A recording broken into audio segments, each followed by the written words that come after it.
Welcome to the show, Solar Works for Illinois. I'm Tim Montague. Today is July 30th, and today we're breaking down the Illinois RPS, the path to 100% wind and solar with Kevin Borgia of Cypress Creek Renewables. Kevin is an experienced advocate for renewable energy at both the state and federal level. He's actually been a legislative and regulatory affairs specialist for over 10 years. He's been with Cypress Creek since 2017 when they really entered the Illinois market, when FEJA was just cooking, and he was instrumental in getting FEJA on the books. So we're grateful for all the work that Kevin does. He's also a board member of ISEA, the Illinois Solar Energy Industry Association. And welcome to the show, Kevin. It's so good to have you here.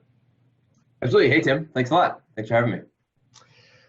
We are going to do a deep dive into the RPS situation in Illinois, but first I wanted you to just briefly introduce yourself. How did you get into renewable energy? Yeah, absolutely. So I've been in renewable energy, whether wind or solar, for about 14 years. My background is actually in journalism. I was a trade reporter for a publication called Inside EPA and a sister publication called Energy Washington. In DC for many years, and my beat was renewable energy policy. So I did that for a few years, kind of burned out on DC, and when I moved back to Chicago, I had some connections in the industry and looked around, and there was no, at that time, wind industry trade association. And so with some connections that I had, myself and a partner founded the Illinois Wind Energy Association and came to represent many of the largest wind energy developers in the world. And we ran that for a few years before merging into a larger organization called Wind on the Wires, which is now known as the Clean Grid Alliance.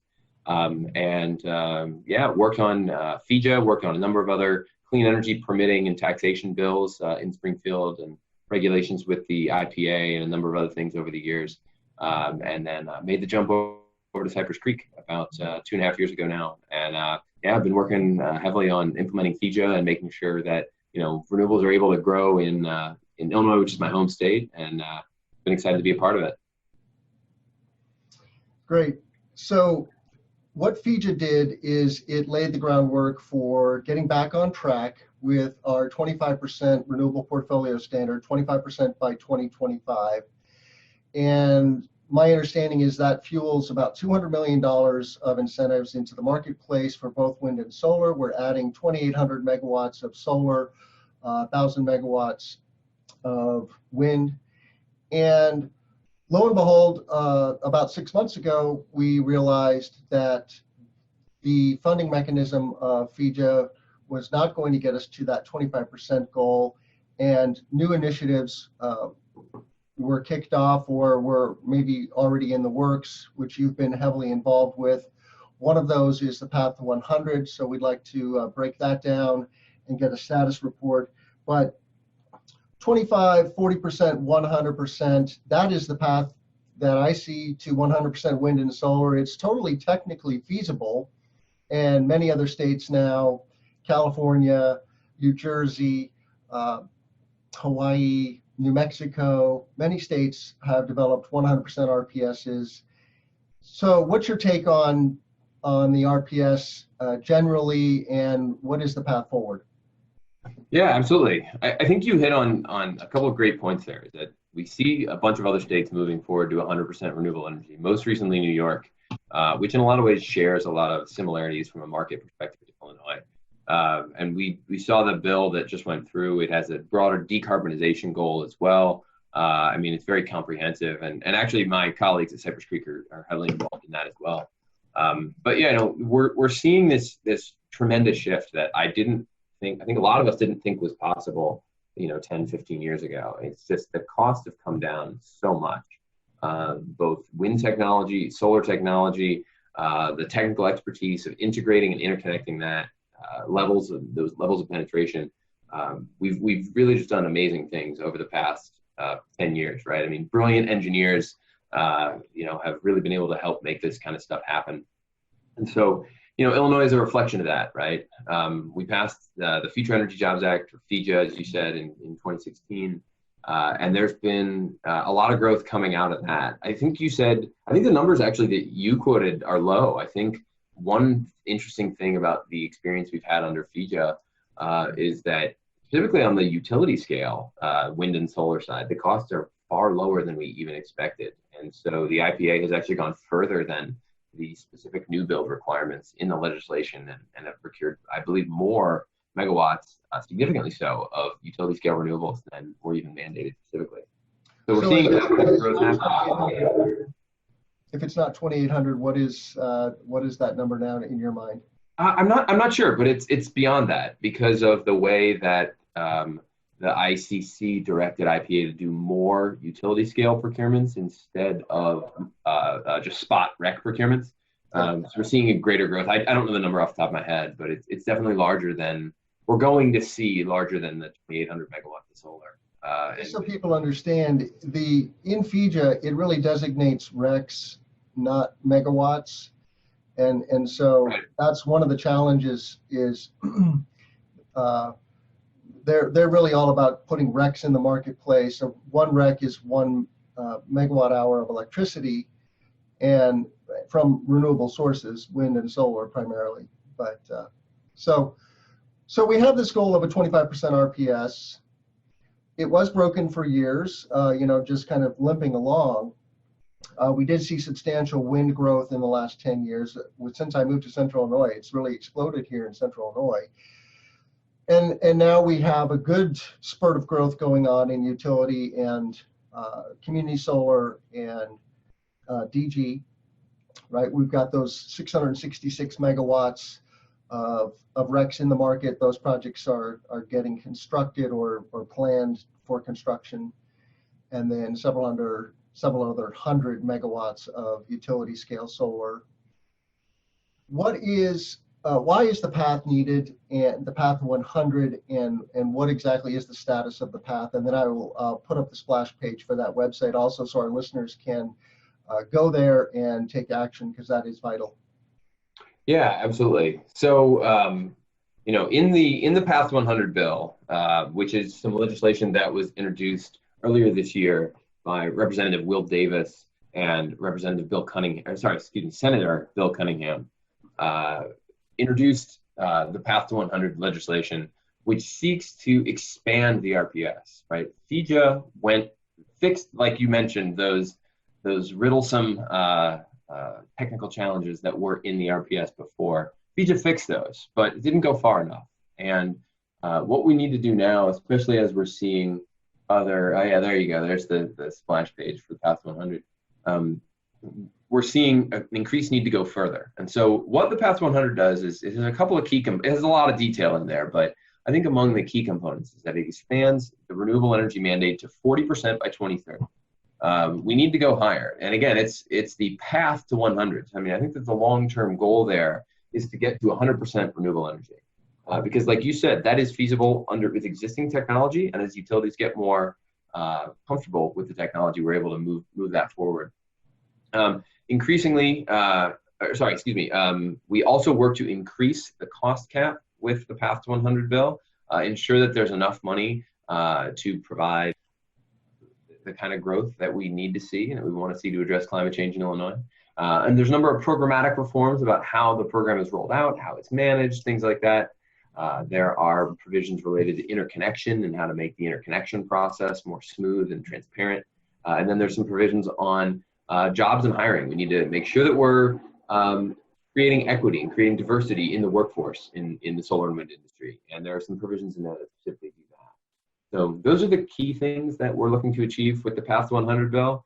And as you put it up there, the Path to 100 Coalition, which is a group of industry members that have come together to really advocate for this bill in part of the broader energy debate in Springfield. We put this together because we think that there is a real need to get the industry involved. If you look at what is happening right here, we have enough funding in the existing program to build the 600 megawatts that you mentioned, right, as well as some utility scale megawatts. But after after this kind of first initial sugar rush happens of growth, we're going to start to see trailing off in job growth, and we're going to probably see some layoffs. And That's obviously not the kind of industry that anyone wants to see. That's not in the interest of the industry. It's not in the interests of landowners, ratepayers, folks that are going to be building projects. And so we want to make sure that the long-term benefit of clean energy it continues to come to Illinois, and we don't see that cliff. Indeed. The cliff is very real and very dangerous. So you see here that basically the REC money, because we're paying out 15 years of RECs on projects in the first 5 years, that's how the program works, at least for DG. That means that that money is getting spent in kind of an accelerated fashion. And so the $200 million is inadequate. We need to, well, the Path 100, I think, will, for all intents and purposes, double that. Is that right, Kevin? Yeah, at least. We seek to see that amount increase. And I think it's also important to note that, it's not the point of these kind of renewable energy investments and these laws that are out there. It's not about a cost. It's not about a sink to ratepayers. It's about an investment in the broader future and about the broader kind of electric stability of the state of Illinois.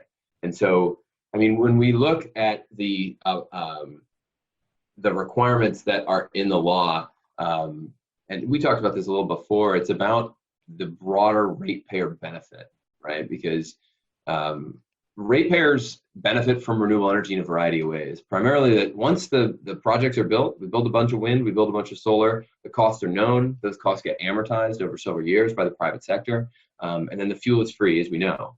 So we end up keeping the cost low in the out years. We're not subject to that commodities risk that comes from using fossil fuel resources, and we're not subject to potential environmental regulations that come down the pike that can help to raise those prices. Of course, we see solar shaving peaks, during hot summer days especially, which means less costly peaker plants need to be in the mix. That's reducing ratepayer costs. Wind has similar price suppression benefits too that we've seen specifically in Northern Illinois. We've seen in the off-peak times, we've seen wind really push down the wholesale market prices.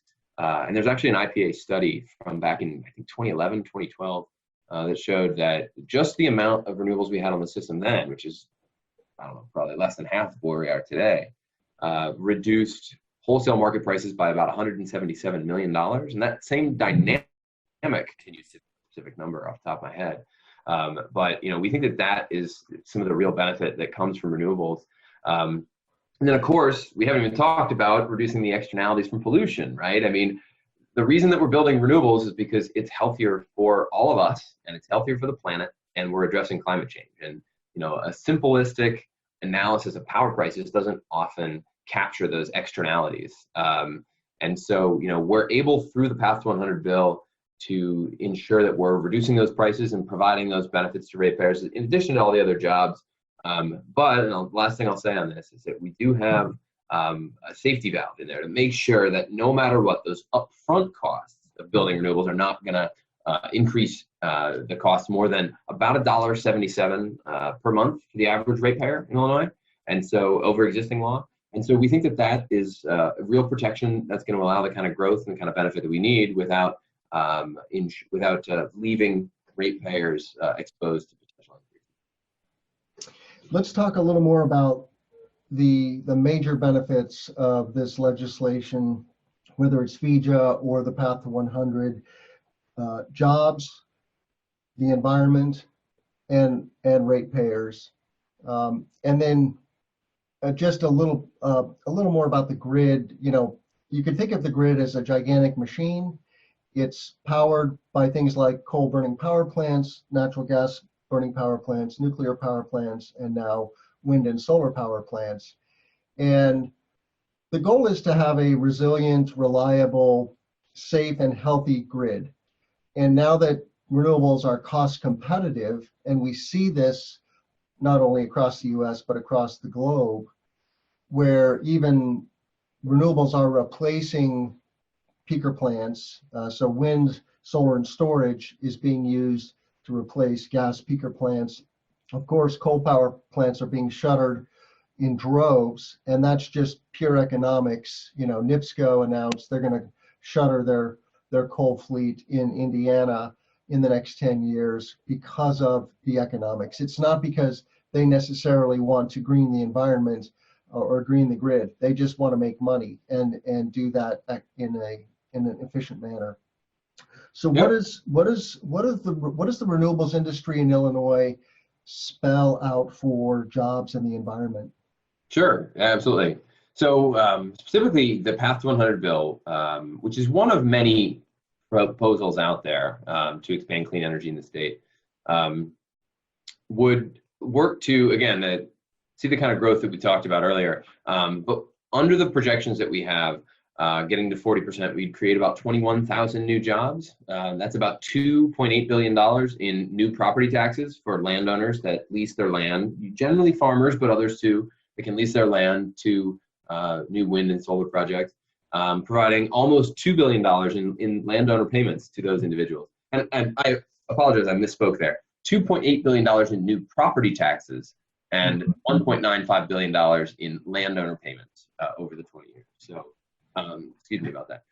So again, significant economic benefit to the state, as well as now the past experience going back to FEJA, like you mentioned. We've seen already just in the past year, according to I believe the Solar Foundation, 1,300 new jobs get added in Illinois just in solar, which is pretty fantastic. Overall, in Illinois, we have over 14,000 people employed in wind and solar, which is pretty significant. That's a lot more, by the way, than are employed by coal, which I think is a pretty stark reality in Illinois, in that we have a long history of coal in Illinois. But at this point, mechanization has really reduced the workforce. We're still mining significant amounts of coal in Illinois that's being exported to other states and other countries. But we're doing it with just a fraction of the workers that we used to. And so now at this point, renewables are providing more jobs than coal does. I think that's always an interesting thing that gets lost in the broader political debate. And so as this kind of growth happens, to your point about one big machine, I think that's the perfect way to describe the grid, especially the way that PJM is run in Northern Illinois, but also MISO in the southern parts of the state. Just because you have renewable energy on the grid, it's not going to be sunny at every point. It's obviously not going to produce solar at night, but what you have is a dynamic grid where there's going to be parts of the grid where the sun is shining at different parts of the day, and then same thing with wind. There's maybe not on all points of PJM is every wind farm producing at a high capacity factor, but somewhere on PJM it is. And the way the electric grid works is one large machine. PJM can manage that demand and move electricity around with a robust transmission grid in ways that allow them to balance the load and always meet that demand in a reliable way. And utilities and PJM and RTOs in general are getting better and better at this. And so obviously we've got great solar production during the day. Wind in the Midwest produces heavily at night. And then you can, working with utilities and grid operators, help to balance out those shoulder hours too. And so, what we're seeing is really a fundamental shift in the technological capabilities of the industry, of utilities, and it can really help us to achieve the goals of the Path to 100 bill. Because like you said, coal, the economics of coal are just not there anymore. And, as coal plants ramp down, we're seeing this in Illinois and other states, we're starting to see renewables come up to fill the gap. We can't expect the grid to just stay the same. And ironically, it is largely the same machinery as it was 100 years ago. But what happens if we fail to expand the RPS? Yeah, absolutely. So, the first thing that I think we see, like we talked about earlier, is that loss of jobs. We're going to see all these great things, the 1,300 jobs that we've seen over the past year in Illinois.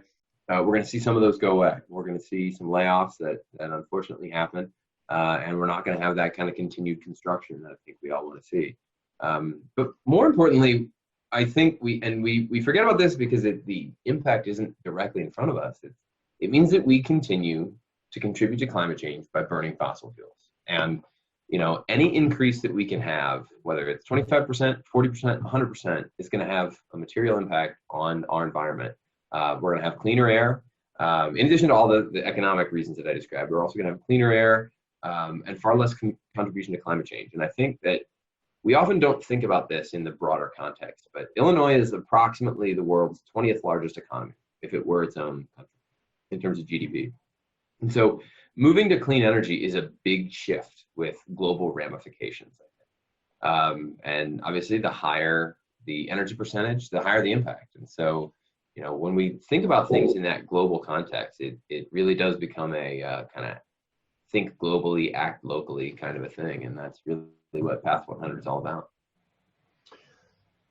And how do the utilities view the RPS and these new initiatives like the Path 100 to expand the RPS? And when I say utilities, I'm referring mostly to the investor-owned utilities.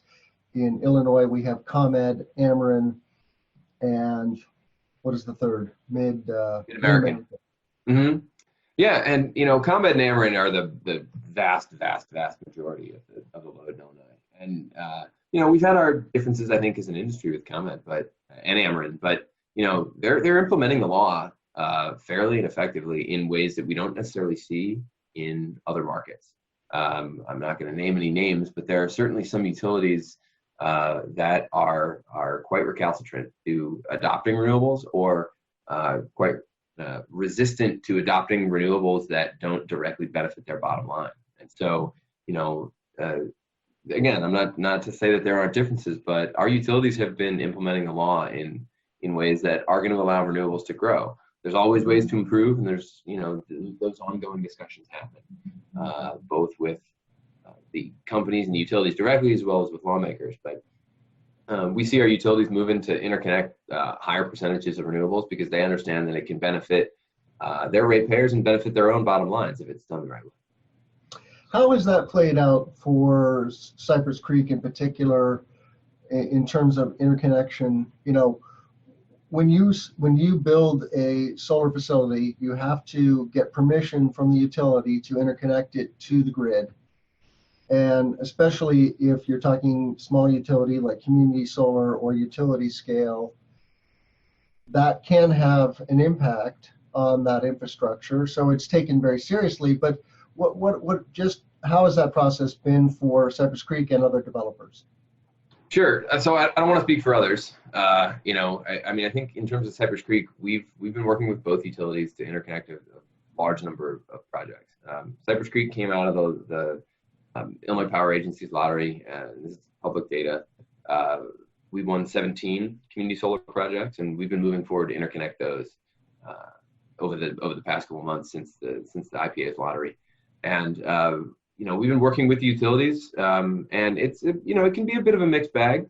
Oftentimes there are questions and disputes about the costs of certain pieces of equipment and other aspects of the interconnect. And in other cases, we're able to move things forward in a fair and effective way. I mean, I think one of the key things that's vital for a functioning renewable energy market is that there be a fair and transparent interconnection process. And Illinois' interconnection process for solar was created a couple of years ago, really before the dynamics of FEJA came into existence. And that system doesn't necessarily reflect the realities of where the industry is today. And so there is some provisions in the Path 100 bill that would seek to reform how the interconnection process works and ensure that kind of transparency that we really need to see so that we can have the kind of growth that we want to achieve with the bill. I certainly heard a lot of grumbling from developers about the interconnection costs, especially in Northern Illinois. Most of the developers developing community solar projects are coming from the East Coast or the West Coast or the Southwest. And so they've been there, done that, and they know what to anticipate. And they were caught off guard. And of course, that is one way that the IOUs can push back on wind and solar is they can make it expensive, or they can make it slow and somewhat treacherous. So we definitely want better interconnection policies that just make it easier for the industry. Wind and solar are here to stay, and there's nothing stopping those in these industries, the influx of affordable technology and huge amounts of investor dollars into the renewables industries is driving change. It's a tidal force, and so it really is going to behoove everyone involved if we can get a smoother, fairer process. Yeah, no, I agree. I mean, we can't have a system that prevents solar and wind as well, although most wind is connected at the RTO level, which is a whole other ball of challenges, by the way. But we have to have a system that is able to interconnect these penetrations of solar that we want to see.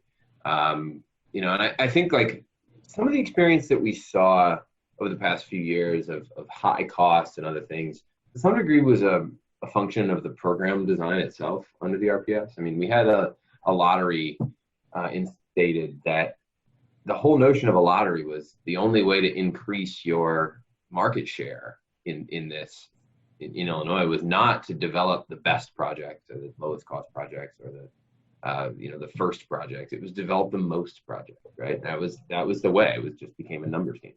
And when it becomes a numbers game, you have interconnection queues and feeders that end up with 27 projects on it, right? And if you are project number 24 of 27 on a feeder, your interconnection costs, first of all, are going to be inaccurate at the outset, because not all 22 projects ahead of you are going to actually get interconnected.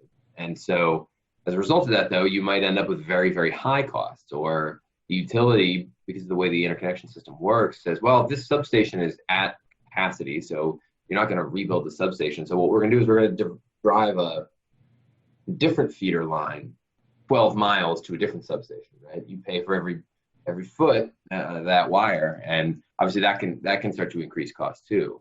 And so we ended up with a combination under the policy structure that was in place in the lottery that led to kind of some certainly high cost, as well as just some unrealistic interconnection procedures. And so over time, in the next version of the program, hopefully we'll have a different kind of a selection process, and hopefully we won't see some of those unfortunate kind of interconnection costs. So of the 17 projects that you were awarded, or that CCR was awarded RECs on, will all of those get built? That's our intention. Absolutely. Yeah. I mean, Cypress Creek develops high quality projects. We're very good at developing large numbers of kind of mid-scale projects, like in the Illinois Community Solar Program. We're very good with our site diligence and that kind of development work. So yeah, we fully intend to build our full portfolio of projects in the state, and hopefully continue that growth going forward. So now everyone is waiting with bated breath that phase one of the program, is complete for all intents and purposes. We have a big chunk of RECs in the market, and developers are busy, finalizing their permitting and getting under construction. But there's many more RECs to be had in theory. And what are the challenges or the opportunities and challenges for the program as it gets rolled out in the second phase?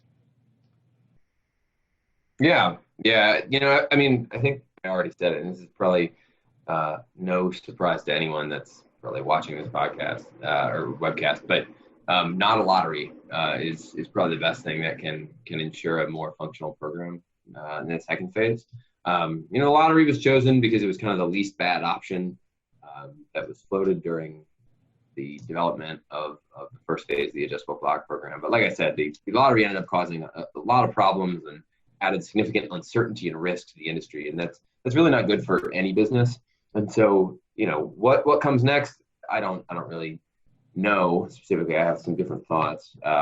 Certainly, I think that some kind of merit-based system can really ensure that there's a more fair and successful program that moves forward. And what that looks like, it remains to be seen. I mean, we're still at the point where we're looking at legislation and then a rulemaking, and IPA is going to manage all of that. And I think that they did a great job the first time around.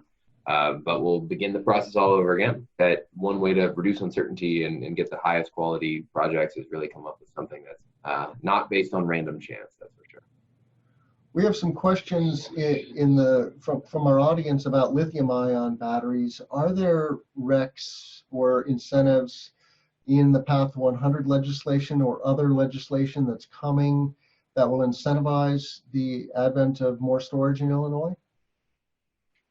So yeah, under current law, there's nothing that specifically incentivizes storage.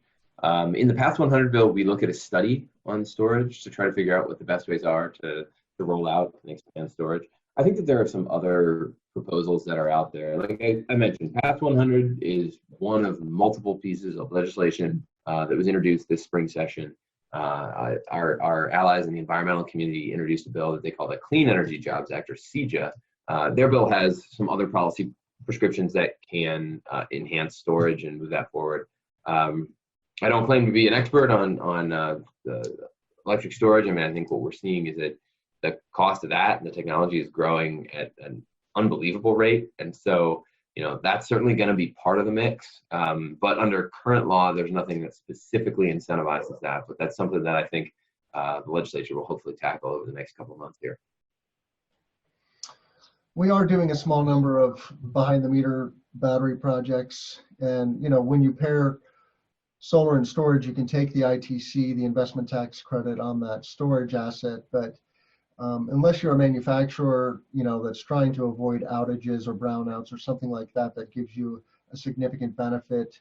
We don't have large-scale battery adoption in Illinois, and part of that has to do with demand charges. Also, demand charges need to be around $14 in order to really make storage pencil. So, stay tuned on that. And those are good questions, but it's just an unknown. When we will get some more storage-friendly legislation.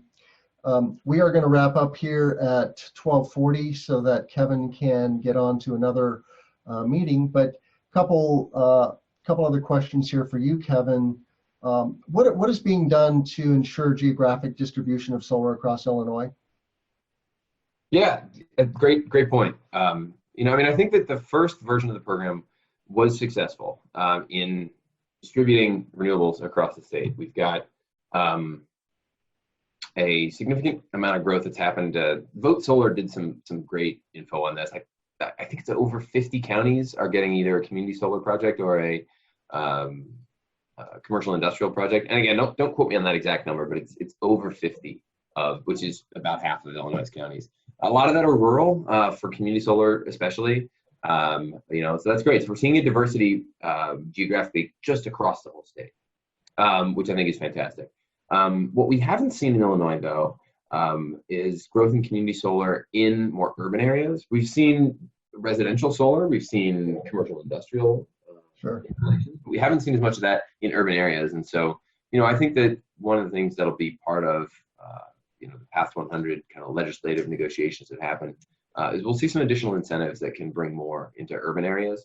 Of course, there are some challenges with that, right? I mean, when you seek the cheapest land, you're going to not find that in a more developed area, right? So there are greater challenges to building in urban areas that's more costly. There's less available land. It's harder to find that 10 to 15 acres to do a 2 megawatt project, right?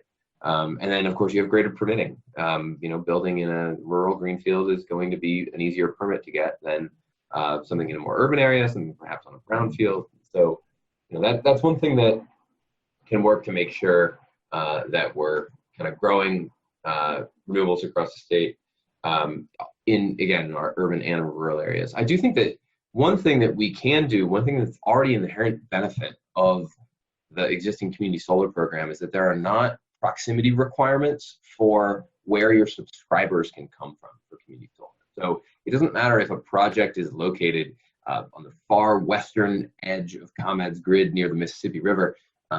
A individual who is located in the city of Chicago can subscribe to that project. And so, what that does is that allows that person who's located far, far from the project site to benefit from the real benefits of community solar, which is lower prices.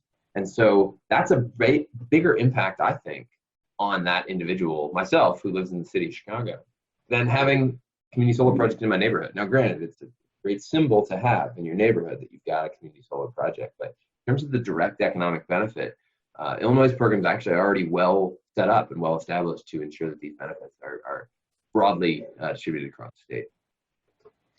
And what about economic distribution among disadvantaged groups? How are we guaranteeing that not only that low-income groups benefit from FEJA, but that the workforce is more diverse? Yeah, absolutely. Great point. That's key, right? I mean, I think in FEJA, we established the Solar for All program, which specifically ensures that the benefits of solar are not restricted, right? And that low-income individuals, people from disadvantaged and economic justice communities are able to take advantage of the benefits of solar. One thing that we learned in this current implementation of that program, that wasn't big enough. The Path to 100 bill expands funding for that by 5x, which I think is significant. But it doesn't stop there. I mean, there are ways that we need to work to make sure that the workforce for all solar is more diverse. And that's something that I think Representative Davis specifically has made a key priority in that he wants to see that is implemented in a fair way. And I agree with that. I mean, I think we need to find ways to increase that diversity in ways that work with the realities of the industry and where projects are being built and et cetera, et cetera. So, I think there are a variety of ways to do that. Someone actually told me that the recently passed marijuana legalization in Illinois has some great incentives. It might be a good model. And so I think a lot of folks have been looking at that. We need to make sure that, again, this is a diverse workforce and that the benefits are as broad-based as possible.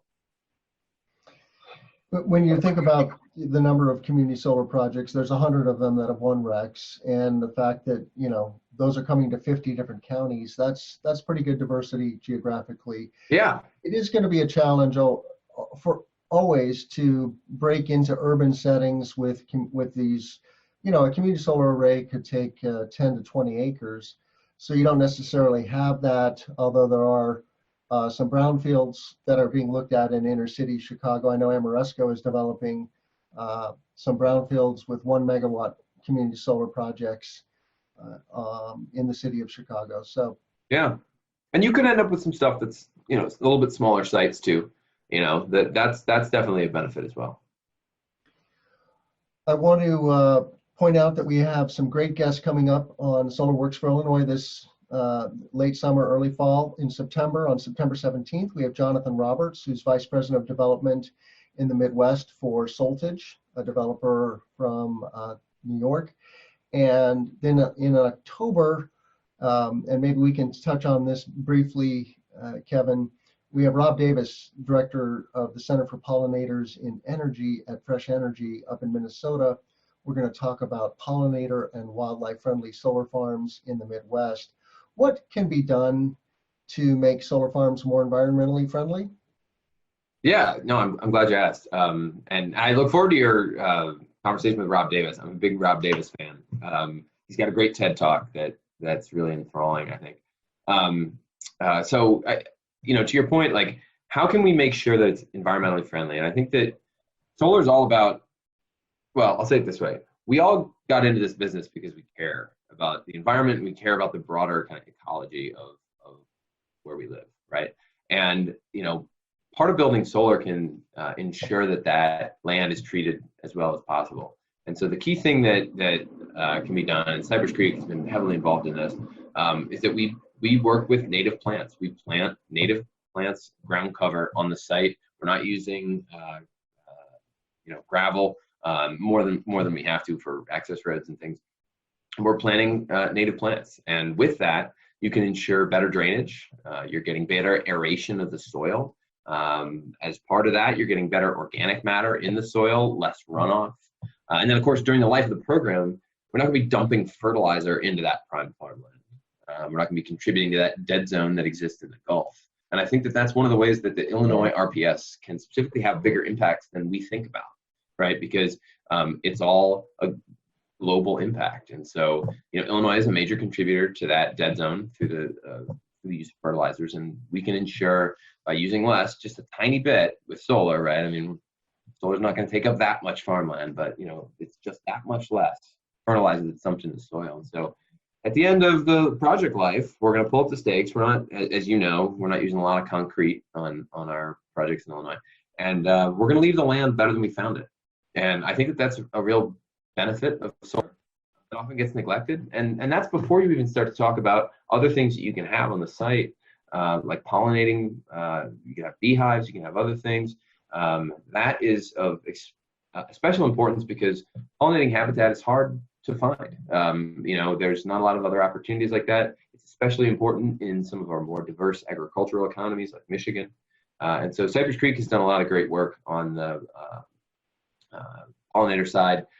We try to do that whenever possible. And I actually have here, this is some solar honey from a Cypress Creek project that we put together in Minnesota. And we can generate honey on sites as well while we're doing solar. And so I think that that's just one example of how solar can really work to be as environmentally friendly as possible.